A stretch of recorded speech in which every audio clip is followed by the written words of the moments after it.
Hey everybody, how's it going? This isn't the Metal Gear video I promised you 2 weeks ago. I understand that. And you're probably saying to yourself, Andy has lost his gusto, his fire for YouTube. He doesn't want to do it anymore. And I would understand that too. Truth of the matter is, I haven't had 20 minutes to rub together the last couple weeks. And I'll explain to you why. Last week, I worked 35 hours a week, and when I came home I was packing for this past week. When I drove down to Pennsylvania, took a little road trip, visited the church where I interned this past summer. It's good to see all of them again. The family I stayed with, it was just good to see all of those guys. So I did that. And then I went from there. On Monday, I had that job interview down in Philly. And then I went to go visit my girlfriend for the rest of the week. The issue is the interview.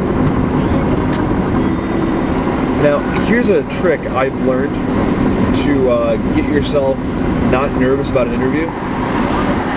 Basically convince yourself you have no way you can possibly get the job, and you won't be nervous because it's already a foregone conclusion in your mind. And then from there on, give it your best, which is what I did. A couple of things were said that made me think right off the bat, there's no way these guys are going to hire me. Not a chance.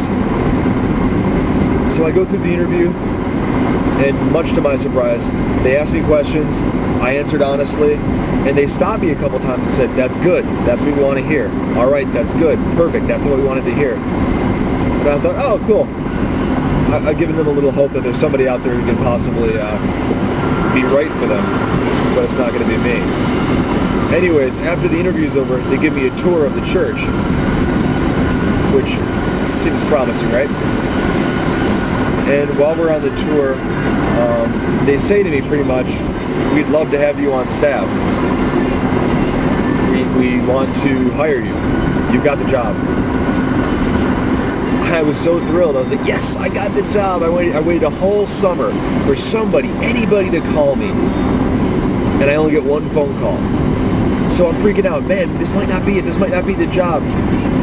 But I give it my all. I give it my best. I drive down there. I interview. Apparently, I knocked the interview out of the park.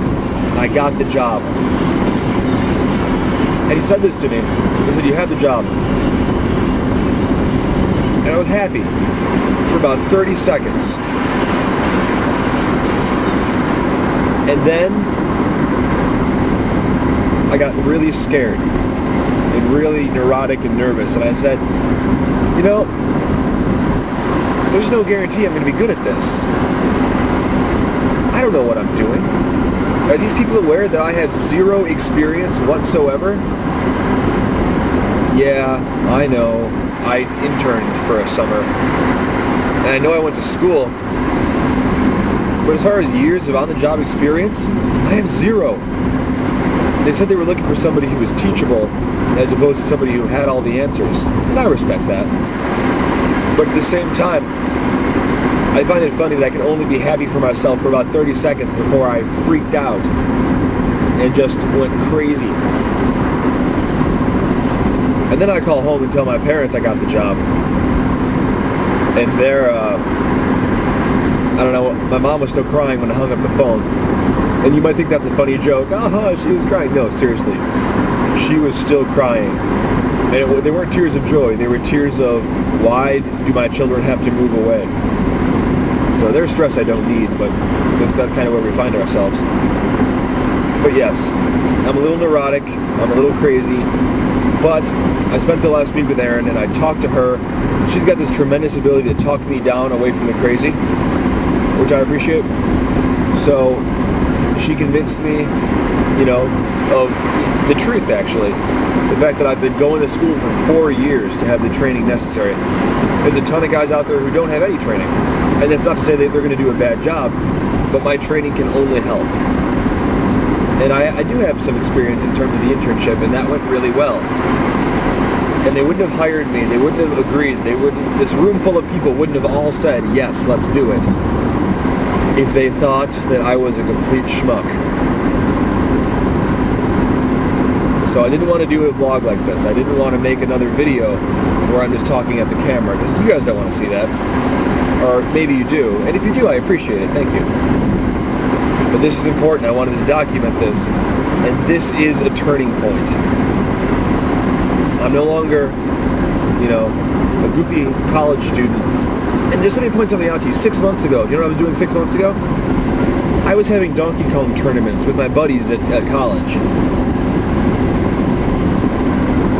And now I got a job that pays me, that has health insurance, dental, that's paying into the pension program. Give me a break. I'm 22 years old.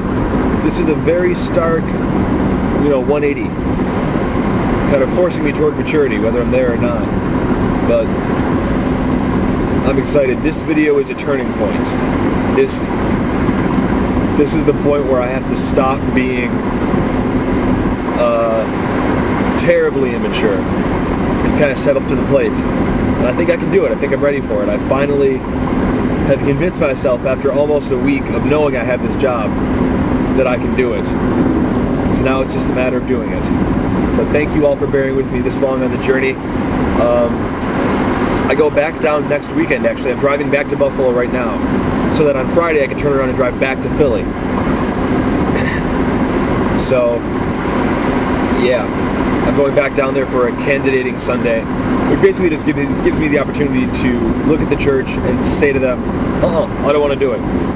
I don't see that happening. So it's pretty much just a Sunday where I can go down and meet people, and then I'll focus on moving myself down there. So thank you all for watching and bearing with me. And an exciting transition awaits me, and I hope you guys stick around to bear witness. So I'll see you guys later.